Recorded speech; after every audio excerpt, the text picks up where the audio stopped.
Hey y'all, welcome back to Millennial Nurse TV. My name is Lois. I guess I'm your host at this point. I don't know, but thank you so much for coming back and watching my video. Okay, I'm gonna try to make this like really quick because I work in like an hour. I'm dressed and everything, but like I still low-key gotta go. So we're gonna talk about travel nurse housing. I get a lot of DMs about this on Instagram. People wanna know how that works because I still got my apartment in New Orleans. So like, how does that work, sis? Don't worry, I'm gonna break it down for y'all, okay? So this video, I'm gonna talk to you guys about the two options that travel nurses have when it comes to housing. I'll share what I do and what I find better, what's my preference. And at the end, I'll give you guys a fabulous tour of my fabulous apartment out here in Phoenix. Well, it's really like Scottsdale, which is like the really cute part of Phoenix. So let's just get into this video.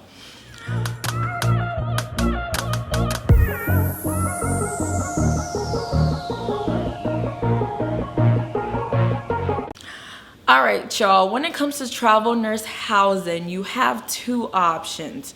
So you can either A, let the company decide your housing for you. Now, this is like the more convenient option, especially with crisis contracts. They want you out here in a week or two. You don't have time to be going through all that Airbnb madness, okay? So a lot of people, especially for their first assignment, they'll just let the company go ahead and pick where they live, okay? This is not what I do because I like things a certain way. Like if I'm gonna live here for 2-3 months, it gotta look right, okay? I'm not super bougie, but I like things a certain way, so I don't do that option. The pro with that option, going with the company housing, is that it's very convenient. And I want to say that's the only pro. No shade, but why would you want to do that? Okay, second option, if you can't tell, I'm biased. You already know what my preference is. Second option is that you can figure it out on your own. Now, this is a little bit more of a hassle. It can be stressful. But if you're like me, you like things a certain way, it gotta look good, it gotta be clean, you are in charge of all of that. With the company housing, yeah, they figure everything out, you just show up, but you don't know A, how far it's gonna be from your hospital, because they just pick and then you show up. You don't know how far it's gonna be from your hospital, you don't know how it's gonna look, okay? And then they're gonna skimp you out on some cash, your coin. So I don't think the company housing is worth it. I didn't do it for this contract. I didn't do it for New York. So with the second one, where you decide where you're gonna go, where you're gonna stay, it's definitely gonna be a little bit more stressful. You gotta hit up Airbnb. There are other travel nurse resources. There's a website called Furnished Finders. It's very specific for travel nurses, so that's a good avenue. Facebook groups and all of that. For both contracts, I use Airbnb. I haven't had an issue, so it's just totally up to you. The pro with figuring it out yourself is the money aspect, y'all. Sometimes it depends on the contract, but sometimes the housing stipend, that's the certain amount of money of your check that goes towards your housing. Your housing stipend can be over half of your paycheck. And I'm speaking about my New York contract.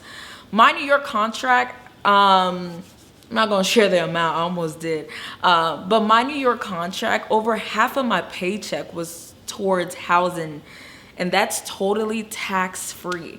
So if you give all that to the company, they're not gonna get you nothing fancy. You're gonna be in a little, enough to live, but it's not gonna be nothing nice. And then you're gonna miss out on that housing stipend every week. This could be like $2,000, $3,000, $1,000.